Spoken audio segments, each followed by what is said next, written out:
तो दोस्तों आज के इस वीडियो में हम आपको बताने वाले कि आप स्विगी से अपने रेस्टोरेंट को कैसे ऐड कर सकते हैं। तो स्विगी से रेस्टोरेंट को ऐड करने के लिए आपको सबसे पहले तो यह पूरा का पूरा एप्लीकेशन जो आता है स्विगी ऑनबोर्डिंग का, आपको उसको पूरा फिल करना होगा और उसमें आपको चाहिए यहाँ पे 4 से 5 डॉक्यूमेंट।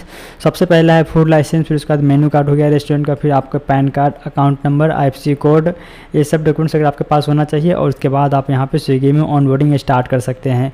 तो आप यहाँ पे जैसे अपना मोबाइल नंबर और OTP डाल के लॉगिन करेंगे तो आपको यहाँ पे इस तरीके का एक इंटरफेस मिलेगा देखने को। और अगर आपको स्विगी का ऑनबोर्डिंग एकदम बेस्ट तरीके से करना है तो आपको यहाँ पे ऑनबोर्डिंग नहीं करना है, क्योंकि अगर आप यहाँ पे खुद से ऑनबोर्डिंग करते हैं तो आपको वहाँ पे बहुत कुछ मांग लेगा, आपसे बार बार GST मांगेगा, फिर आपको पेमेंट वगैरह करने के टाइम पे पेमेंट का ऑप्शन नहीं आएगा।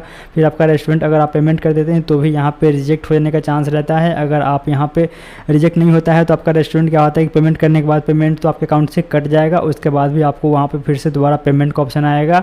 तो इस तरीके से यहाँ पे काफ़ी ज़्यादा प्रॉब्लम होता है अगर आप यहाँ पे खुद से ऑनबोर्डिंग करने जाएंगे तो सबसे बेस्ट तरीका क्या है? सबसे बेस्ट तरीका यह है कि आपको यहाँ पे डिस्प्ले पे नंबर दिख रहा है, आपको इस पर कॉल करना है या व्हाट्सएप पे मैसेज करना है।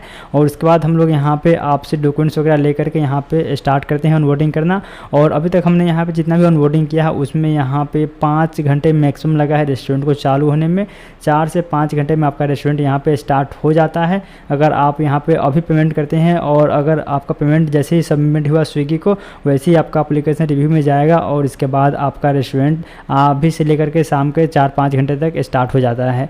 और बाकी आप यहाँ पे खुद से भी कर सकते हैं। अगर आप खुद से करने जाएंगे तो वहाँ पे आपको जब दिक्कत होगा तो उसके बाद आप वहाँ पे अगर आपका रिजेक्ट हो जाता है तो आपको वहाँ पे काफ़ी ज़्यादा दिक्कत होने वाला है, क्योंकि रिजेक्ट होने के बाद यहाँ पे आप कितना भी मेल कर ले, कुछ भी कर ले, आपका पेमेंट एक बार जब कट जाता है उसके बाद वो पेमेंट हमने देखा है बहुत लोगों को नहीं मिल पाता है।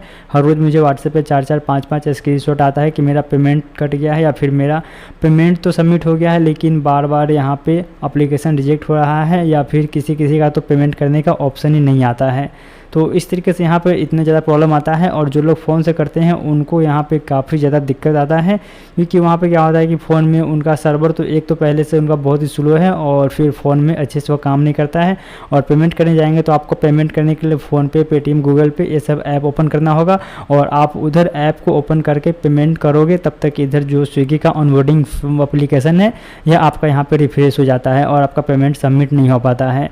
तो हम लोग यहाँ पर पेमेंट करते हैं अपने फ़ोन से, लेकिन हम लोग का यहाँ पे जो एप्लीकेशन है वो यहाँ पे कंप्यूटर में ओपन होता है तो इसमें थोड़ा भी रिफ्रेश होने का या फिर यहाँ पे पेज कट होने का यहाँ पे कोई भी चांस नहीं होता है। 100 में 100% पेमेंट हम लोग करते हैं तो सक्सेसफुल होता है और इसके बाद यह आराम से सबमिट हो जाता है और हमारा यहाँ पे रेस्टोरेंट 4 से 5 घंटे में स्टार्ट हो जाता है।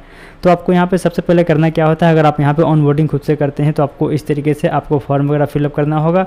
और इसके बाद आपको यहाँ पे कॉस्ट फॉर 2 आइटम जो लिखा हुआ है यहाँ पे आपको इसमें मिनिमम आप 100 रुपये रख सकते हैं और उसके ऊपर आप यहाँ पे जितना चाहे उतना रख सकते हैं। और यहाँ पे आपको मेनू कार्ड ऐड करना होता है। तो मेनू कार्ड वगैरह आपके पास अगर नहीं है तो हम लोग यहाँ पे मेनू कार्ड भी खुद से बना करके आपको यहाँ पे अपलोड करते हैं। और उसके बाद आपको नीचे में यहाँ पे पैकिंग चार्जेज में आपको जितना भी मतलब आप ऑप्शन है आप यहाँ में जो भी लगा सकते हैं। तो हम लोग यहाँ पे लगा दिए बेस्ड ऑन आइटम, जितना बड़ा आइटम रहेगा उसका पैकिंग उतना ज़्यादा लगेगा और छोटा सा आइटम रहेगा तो उसमें पैकिंग चार्ज कम लगेगा। तो अभी यहाँ पे फाइनल में पेमेंट का ऑप्शन यहाँ पे दिख रहा है मुझे और टोटल आपको यहाँ पे 1100 कुछ रहता है, 1200 के आसपास। तो आपको यहाँ पे पूरा अभी पेमेंट नहीं करना होता है, यहाँ पे आपको 2 बार में पेमेंट स्विगी लेता है। पहला तो आप प्रोसीड पे क्लिक करेंगे तो 589 का पेमेंट आएगा और देख सकते हैं यहाँ पे कुछ लिखा हुआ आ रहा है कि प्लीज इंटर मैंडेटरी वैल्यू। तो ये बार बार ये आता है अगर आप खुद से करने जाएंगे तो। और यह रेस्टोरेंट मतलब मुझे भी मिला है तो अभी नहीं मिला है, यह रेस्टोरेंट पहले यहाँ पे किसी ने खुद से छेड़छाड़ किया था और जब यह रेस्टोरेंट में दिक्कत आया है, प्रॉब्लम आया है, उसके बाद यह मेरे पास आया है। तो हमने यहाँ पे फिर से इसको अच्छे से फिलअप किया है और उसके बाद अब यहाँ पेमेंट का ऑप्शन आ रहा है। तो इसीलिए बोलते हैं कि आपको बार बार खुद से पेमेंट वगैरह नहीं करना है, खुद से आपको ऑनबोर्डिंग के लिए छेड़छाड़ नहीं करना है। और यहाँ पे पेमेंट का जैसे ऑप्शन आता है हम आपको पेमेंट लिंक भेज देंगे और उसके बाद आप चाहे तो उधर से पेमेंट कर सकते हैं। और नहीं तो बहुत सारे लोग होते हैं कि हमें यहाँ पे व्हाट्सएप पे पेमेंट भेज देते हैं, स्क्रीनशॉट भेज देते हैं पेमेंट का और उसके बाद हम लोग यहाँ पे अपने अकाउंट से पेमेंट कर देते हैं। और सब कुछ करने के बाद अगर आपको पेमेंट के लिए भी उधर पेमेंट करना है तो उसमें भी यहाँ पे एक प्रॉब्लम रहता है कि कहीं पेमेंट आपका कट जाए और फिर यहाँ पे एप्लीकेशन सबमिट ना हो, क्योंकि यहाँ पे मेरे पास मतलब ऐसा केस आ चुका है। तो हम लोग यहाँ पे खुद से पेमेंट कर देते हैं और पेमेंट करने के बाद एप्लीकेशन चला जाता है रिव्यू में और रिव्यू में जाने के बाद 4 से 5 घंटे बाद वह एप्लीकेशन जितना भी हमने फिलअप किया था, डॉक्यूमेंट्स वगैरह दिया था, सब कुछ अप्रूव हो जाता है। तो आपको भी अगर ऑनबोर्डिंग कराना है, स्विगी जोमेटो ऐड करना है तो आप यहाँ पर दिए गए नंबर पर डायरेक्ट कॉल करके हमसे यहाँ पर बात कर सकते हैं। सकते हैं।